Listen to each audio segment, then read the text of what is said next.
தெய்வம் நம்ம இல்லத்துக்கு வரணும்னு நினைக்கிறாங்க, தெய்வம் வராங்க அப்படின்னா அவங்க வரவை தடுக்கக்கூடிய பொருட்கள் நம்ம வீட்டுல இருக்கு, இதெல்லாம் அப்புறப்படுத்திடுங்க அப்படின்னா நீங்க எதெல்லாம் சொல்லுவீங்க? கொடுக்கணும்னு நினைச்சாலும் தடுக்க முடியாது, எடுக்கணும்னு நினைச்சாலும் தடுக்க முடியாது. ரெண்டுமே பண்ணியே தீரும். ஏன்னா எல்லாம் அவன் செயல். சரிங்களா? மொத்தத்தில் வீட்டில் தூங்குனா 12 மணி நேரம் 10 மணி நேரம் நீ நிம்மதியாக தூங்கணும். அப்படி இருக்கணும்னா நீ சரி பண்ண வேண்டிய விஷயம் 2. நம்மளை சுற்றி இருக்கிற அந்த பேட் வைப்ரேஷனை குறைக்கணும்னா இந்த சொன்ன இந்த 6-7 விஷயத்தையும் கரெக்டாக பயன்படுத்திங்க. அல்லாவோட கிருபை நல்லா இருப்பீங்க.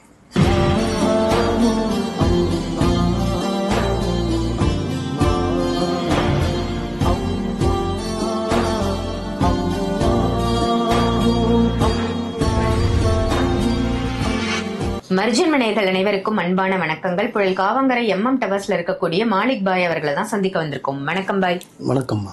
பாய், இன்னைக்கான டாபிக் என்ன அப்படின்னு பாத்தீங்கன்னா, தெய்வம் நம்ம இல்லத்துக்கு வரணும்னு நினைக்கிறாங்க, தெய்வம் வராங்க அப்படின்னா அவங்க வரவை தடுக்கக்கூடிய பொருட்கள் நம்ம வீட்டுல இருக்கு, இதெல்லாம் அப்புறப்படுத்திடுங்க அப்படின்னா நீங்க எதெல்லாம் சொல்லுவீங்க?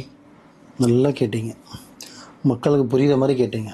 ஆக்சுவலி தெய்வம் நம்ம வீட்டுக்கு வர்றதும் சரி, சித்தர்கள் நம்ம வீட்டுக்கு வர்றதும் சரி, முன்னோர்கள் வாழ்ந்தவங்க நம்ம வீட்டுக்கு வர்றதும் சரி, புரியுதுங்களா?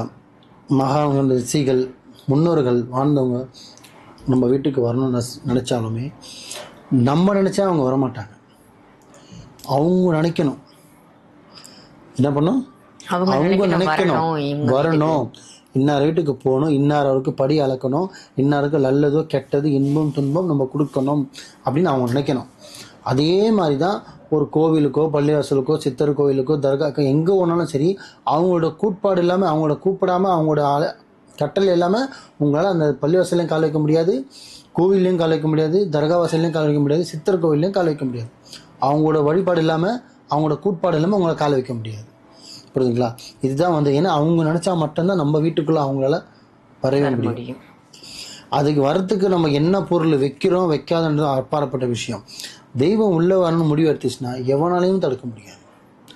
கொடுக்கணும்னு நினைச்சாலும் தடுக்க முடியாது, எடுக்கணும்னு நினைச்சாலும் தடுக்க முடியாது. ரெண்டுமே பண்ணியே தீரும். ஏன்னா எல்லாம் அவன் செயல். சரிங்களா?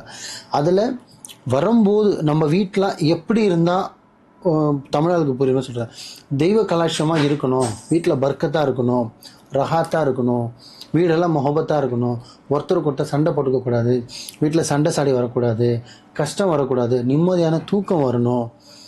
ஸோ வீட்டில் நல்லா கேட்டுங்க, நிம்மதியான தூக்கம் வரணும், கணவன் மனைவி ஒத்துமை இருக்கணும், இல்லற வாழ்க்கையில் சந்தோஷமாக இருக்கணும், குழந்தைங்கள்லாம் நல்லா ஆரோக்கியமாக வளரணும், ஹாஸ்பிட்டல் செலவு வரக்கூடாது, போலீஸ் ஸ்டேஷன் செலவு, கோர்ட்டு கேஸு அலையக்கூடாது, வீட்டில் மன நிம்மதியாக இருக்கணும். மொத்தத்தில் வீட்டில் தூங்குனா 12 மணி நேரம் 10 மணி நேரம் நீ நிம்மதியாக தூங்கணும். அப்படி இருக்கணும்னா நீ சரி பண்ண வேண்டிய விஷயம் 2. ஒன்று நீ சரி பண்ணணும், 2வது உன் வீட்டை சுத்தம் பண்ணணும், 3வது உன் எண்ணத்தை சுத்தம் பண்ணணும். புரியுதுங்களா? முதல்ல உன் எண்ணத்தை சுத்தமாகவே, 2வது நீ உன்னோட உடைகள், உன்னோட ஆடைகள், நீ சுத்தமாகவே, 2 விஷயம். 3வது உன்னோட வீட்டை சுத்தமாகவே. வீட்டை உன்னை சுத்தமாக வைக்கிறது ரொம்ப ஈஸியான வழி.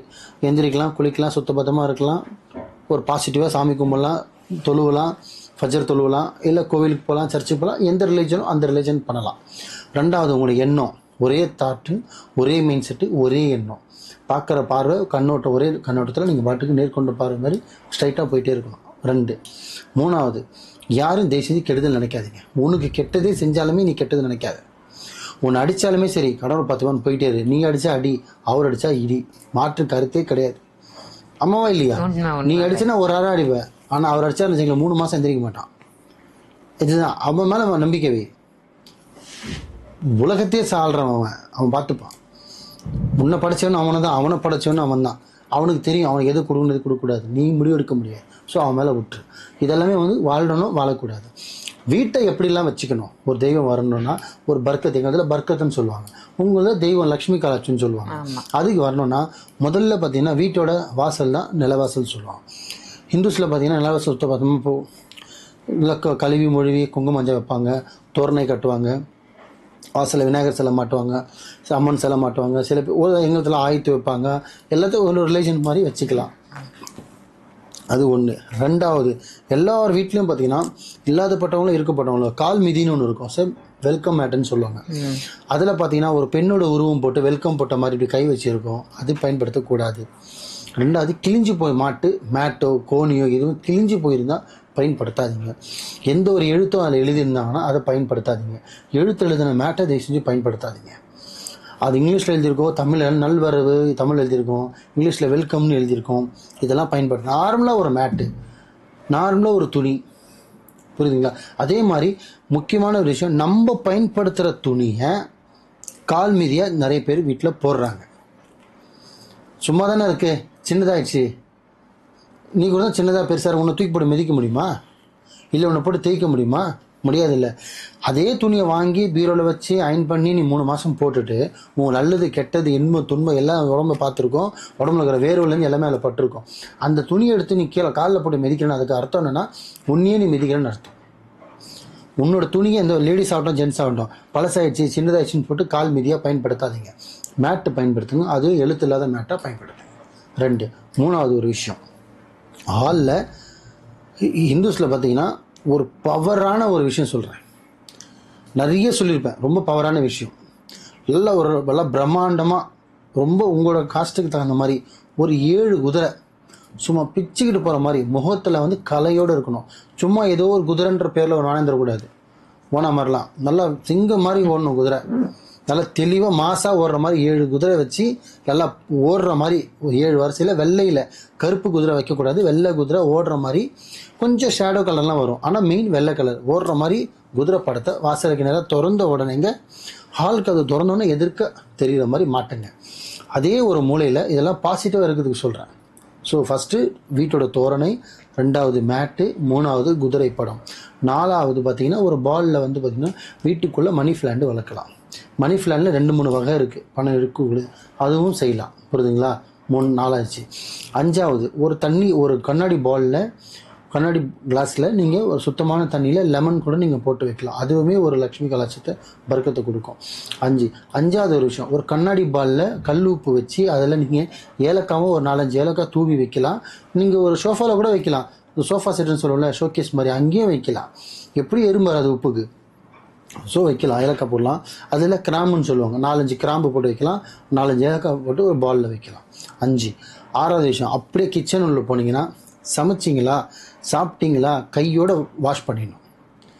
காலையில் சாப்பிட்டு போட்டு வச்சுட்டு வேலைக்காரமாக கழுவிட்டு போனதுக்கப்புறம் திருப்பி மறுநாள் காலையில் வருவாங்க, அது வரையும் பார்த்தீங்கன்னா அது நாசமாக நாரி போயிருக்கும். இருக்கதா இல்லையா நிறைய வீட்டில்? இது எல்லாமே நீங்கள் மாற்றணும். வீடுன்றது முதல்ல பார்த்தீங்கன்னா ஒரு பெண்மணி அதிகமாக ஆள்ற இடம், ஆம்பளைக்கு வெளி உலகம்னா பொம்பளைக்கு கிச்சன் தான் உலகம். அப்படி தான் வாழ்ந்துட்டுருக்காங்க நிறைய பேர் வீட்டில். சுதந்திரம்லாம் போயிடுச்சு, கிச்சனில் மீன் வறுக்கிறதும் முட்டை ஆம்லெட் போடுறதும் முட்டை தோசை போடுறது தான் பெண்களுக்கு வேலையாக போயிடுச்சு. ஸோ அந்த கிச்சனை வந்து சமைச்சோமா சாப்பிட்டோமா உடனே டிஸ்போஸ் பண்ணி சுத்தம் பண்ணி குப்பையை வெளியில் போட்டுட்டு வீட்டை எப்படி சமைச்சோமோ தடையுமே இல்லாத மாதிரி சுத்தம் பத்தமாக வச்சிடணும். பாத்திரத்தை கவுத்து வைக்கக்கூடாது, பாத்திரத்தை சமைச்சு சாப்பிட்டு பாத்திரத்தை கவுத்து வைக்கக்கூடாது, நிமிர்ந்து தான் வைக்கணும். வெயிலில் வை இல்லை உள்ளே கூட வைங்க, ஆனால் கவுத்து வைக்காதீங்க. 5 6வது, உங்களோட வீட்டில் உங்களோட சாமி அறைகளோ இல்லை பூஜை ரூமோ இல்லை ஒரு படமோ அந்த இடத்துல உங்களோட கை மட்டும்தான் பண்ணும். வீட்டோட மருமகள் மாமியார் மாமனார் புருஷன் 4 பேர் தான் இருக்கணும். வெளியாளார் நாத்தனார் சொந்தம் மந்தம் சொந்தக்காரர் தெரிஞ்சவங்க அக்கம் பக்கம் இவங்களாம் வந்து அந்த இடத்துல கை வைக்க விடாதீங்க. உங்கள் சாமி படத்தை உங்களோட குட் வைப்ரேஷனில் நீங்கள் அதை பயன்படுத்துங்க. பூ பண்ணுமா நீங்கள் போடுங்க, சுத்தம் பண்ணுமா நீங்கள் பண்ணுங்கள், ஹவுஸ் மேடை பண்ணவன சொல்லுங்கள்.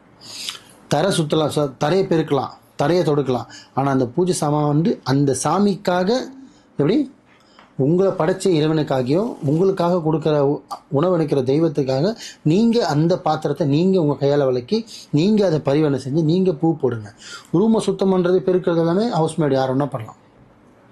சாமியோட அலங்காரம் அந்த வீட்டுக்கு சம்மந்தப்பட்ட ஆள் மட்டும்தான் பண்ணோம். நீ எவ்வளோ பெரிய ஆளாக கூட இருந்துருக்கும், புரியுதுங்களா? ஏன்னா அந்த அலங்காரம் பண்ணி அவர் வாங்குறன்னா அதோட பாக்கியம் அதோட புண்ணியம் யாரை சேரும்? அவங்கள தான் சேரும். நீ உட்காந்து புகை போட வேண்டியதான் பாய் போடுற மாதிரி. ஸோ இதெல்லாம் தப்பு பண்ணாதீங்க. ஸோ வாசல் ஆரம்பித்து பூஜார வரையும் இருக்குது. இது எல்லாமே நீங்கள் கொஞ்சம் நீங்கள் அப்படியே உடனே மாற்ற வேணாம்.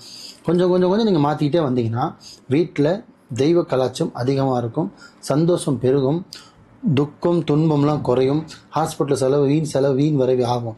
இது எல்லாமே குறையும், சில விஷயங்கள் பெருகும், வருமானம் பெருகும், மன நிம்மதி பெருகும், குழந்தை பிறக்கும், சுபகாரியம் நடக்கும், சுபகாரியம் இடம் வாங்குவீங்க, வீடு எல்லா விஷயம் நடந்துகிட்ருக்கும்.